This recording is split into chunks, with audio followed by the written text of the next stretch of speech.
뭐 하실 거예요 오늘? 뭘 공부시켜 주시나요? 또 어려운 거 할 것 같은데?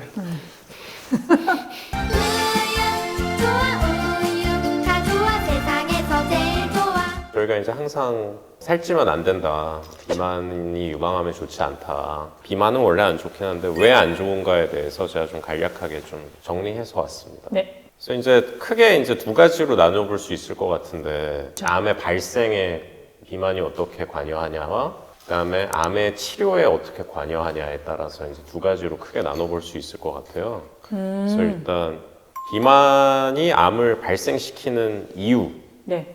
대해서 조금 이제 정리를 해봤는데 네. 일단 비만 자체가 이제 되게 안 좋죠. 비만하면 이제 지방 세포에서 생성되는 이제 아디포카인이라는 호르몬이 있잖아요. 그 아디포카인 자체가 지방에서 생성이 되는데 지방 세포가 커지고 많아질수록 이제 그 호르몬이 증가가 되면 그게 이제 우리 몸에 암 발생 그 리스크를 더 높여준다는 연구 결과가 있더라고요. 어떤 암이든요? 아니면 어떤 유방? 암이든 어떤 암이든 비만 자체가 암 발생이랑 직접적인 연관관계가 있다. 그다음에 두 번째는 뭐 당연히 뭐 유쌤이 항상 말씀하시고 저희가 이제 호르몬 치료에서도 얘기했지만 폐경된 분들은 지방세포에서 에스트로겐이 만들어지는데 결국 에스트로겐이 생산이 증가되면 폐경이든 아니든 간에 전체적으로 우리 몸에 에스트로겐도 올라가 있는 상태가 되기 때문에 그거 자체가 이제 유방암과 이제 부인암 여러 가지 부인 종양의 리스크가 또 올라갈 수 있겠죠. 그다음에 세 번째는 이제 비만이 되면 대사증후군. 네. 그래서 혈압도 그렇죠. 올라가고 당뇨, 그게 고지혈증. 이제 고지혈증도 생기고 이제 그게 이제 우리 몸의 이제 인슐린 저항성을 굉장히 이제 올리잖아요. 그 인슐린 저항성 자체가 직접적으로 암 유발의 원인이 된다라는 연구 결과가 있더라고요. 그다음에 이제 비만한 사람들이 마이크로바이옴, 장 미생물, 유산균. 예, 생태가 바뀌는데요. 비만으로 인해서 변화되는 마이크로바이옴 상태가 암을 유발할 가능성도 있다. 이런 얘기들도 하더라고요. 근데 갑자기 생각난 건데 비만의 정의를 한번 해주긴 해야 될 것 같아요 근데 예. 네, 기다리고 있었어요, 얘기하려고. 아 그랬어요? 누가 그럼 비만이라고 얘기를 해줘야 되나? 사실은 기준이 다 조금씩은 다를 수 있는데 일반적으로 이제 연구가 된 가장 많은 연구는 우리가 이제 바디 매스 인덱스라고 하죠. 체질량 지수. 그 키를 이제 미터 제곱을 킬로그램으로 이제 나눈 킬로그램을 미터 제곱으로 나눠요. 나눈. 맞아요. 헬스장 다니고 뭐 그래서 30 정도를 기준으로 해서 비만이다 아니다를 나누는 것 같습니다만 다 기준이 조금씩은 다를 수 있어요. 근데 대개는 30, BMI 30 정도를 기준으로 본다. 마지막으로 이제 비만이 되면 아까도 이제 대사증후군도 얘기했지만 이런 분들은 되게 일반적으로 염증 수치도 좀 올라가 있고 네, 우리가 CRP 뭐 이런 얘기들을 좀 하잖아요. 네. 굉장히 비만이 심한 분들은 그게 쉽게 올라가고 우리 몸이 염증에 굉장히 좀 민감한 상태가 되는데 이제 그런 것 자체가 이제 암을 유발할 가능성이 있다. 이렇게 생각할 수 있어서 하여튼 굉장히 여러 가지 이유로 비만은 암과 직접적인 암의 발생과도 연관이 여러 가지가 있다라고 이제 좀 알려져 있습니다. 그래서 이제 비만이 되면 이제 암이 발생도 이제 잘 하지만 이제 치료도 이제 되게 이제 어려워져요. 근데 치료가 이제 어려워지는 이유는 뭐 한쌤이 이제 항상 얘기하시지만 수술하기가 이제 어렵다. 그렇죠. 예, 유쌤도 마찬가지일 거고. 그래서 이제 연구 결과에 따르면 비만한 분들이 초기 발견도 되게 늦대요, 일반적으로. 특히나 유방암 같은 경우 좀 덜 만져질 수도 있겠네요. 덜 만져지는 가능성이 마른 사람에 크고, 비해서. 예, 그러기 때문에 덜 만져지는 거가 이제 직접적인 원인이 될 수도 있겠지만 아니면 또 뭐 다른 영상을 했는데 뭐 잘 안 보이는 비율도 좀 있을 수도 있을 거고 초기에 발견을 늦추고 더 후기에 발견되게 해서 치료 지연 사유가 되고 그게 또 영향을 줄 수 있고 그리고 그건 이제 비슷하게 이제 항암에서도 그런 문제들이 좀 있더라고요. 용량의 문제가 생겨요. 맞아요.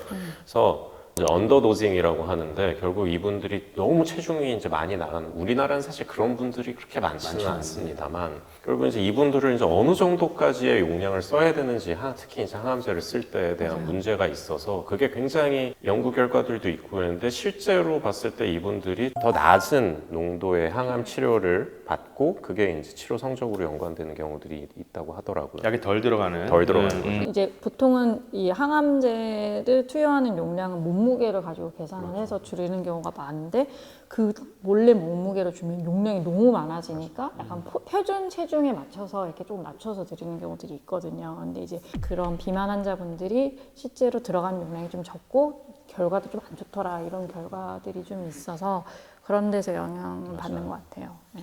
그리고 호르몬 치료 이제 호르몬 치료도 비만한 환자들이 그 아로마타제, 억제제 비만한 환자에서는 작용이 더 효율이 더 떨어진다고 합니다. 실제로 그래서 요거를 두 분 계신 병원의 어떤 교수님이랑 뭐 또 다른 병원의 교수님이 같이 연구를 하신 게 있더라고요. 그건 이제 아마 온코타입으로 이제 했는데 최근에 나온 거. 예, 최근에 나왔더라고요. 맞아요. 그래서 폐경 전 환자들도 비만한 환자랑 비만한 환자 아닌 환자들을 비교해 봤더니 그 온코타입 점수가 비만한 환자가 훨씬 높았대요. 폐경된 환자들은 당연히 비만하면 에스트로겐 수치 높고 폐경 전에도 높았다. 이런 연구 결과가 있었습니다. 그리고 방사선, 정상 조직을 더 많이 투과할수록 방사선의 선량 피폭량이 더 적어지기 때문에 방사선도 언더도징에 문제가 있더라고요. 이게 비만하신 분들이 보통 가슴이 좀 크고 처지시니까 네. 이 가슴 유동성이 크니까 방사선을 정확하게 쬐기가 굉장히 어려울 것 같아요. 맞아요. 네. 네. 디자인하기가. 그래서 아까 이제 말씀드렸던 대로 수술도 어렵고 항암도 어렵고 호르몬 치료도 어렵고 방사선도 어려워서 그래서 이제 미국에서 이제 나온 뭐 미국이나 이제 유럽이나 뭐 세계에서 나온 논문들 조금씩 보면 비만한 환자들이 유방암의 사망률도 높고 BMI 30 기준으로 했을 때 사망률이 2배가 높고 그리고 재발률도 높고 실제로 그리고 유방암 진단된 다음에 체중이 증가하면 8kg을 기준으로 봤을 때 재발이나 사망할 수 있는 가능성이 굉장히 높게 뛴다 그러더라고요. 8kg가 증가하는 거에 네. 따라서 이전에 제가 한번 정리해봤던 건데 요거는 유방암 수술은 아니고 이제 유방 축소 수술을 했을 때 이제 환자들을 전부 이제 메타 분석을 해봤더니 그러니까 저는 그때 기준을 30, 35, 40으로 잡았거든요. 네. 30, 35, 40 올라갈수록 그 위험도가 50%, 70%, 100% 합병증의 위험도, 수술에 대한 합병증의 위험도가 굉장히 점진적으로 더 높을수록 확 더 올라가더라고요. 그렇겠죠. 네, 그래서 여러 가지로 굉장히 안 좋다. 그래서 정리를 하자면 비만은 절대 유방암에서는 이 치료에 대한 굉장히 안 좋은 영향만을 끼치는 적이다. 암 치료와 같이 비만 치료도 열심히 하시는 게 좋을 것 같다. 이런 식으로 정리해 볼 수 있습니다. 실제로 우리가 진료실에서 굉장히 많이 하는 말 중에 하나가 살찌지 마라. 살찌지 마세요. 빼세요. 그렇기도 하고요. 그리고 뭐 한쌤도 뭐 그러시겠지만 저 같은 경우에도 이제 복원을 하러 오시고 지연 복원하는 환자분들도 계시고 그럼 제가 이제 그래도 조금 빼고 오셔라. 근데 참 어렵더라고요. 그게. 맞아요. 네, 굉장히 어렵고 그래서 어느 정도 이 BMI 기준을 제가 설정해드리고 그거보다 이제 낮춰서 오셔서 이제 지연 재복원을 하자 이랬는데 좀 맞추시는 분들이 참 좀 힘들어요. 쉽지 않아요. 체중 관리는 정말 어려운 것 같아요. 아무튼 다 같이 화이팅입니다. 네, 유방암과의 싸움에서 어쨌든 체중은 굉장히 중요합니다. 네, 다들 화이팅. 화이팅! 우리 TV였습니다. 였습니다.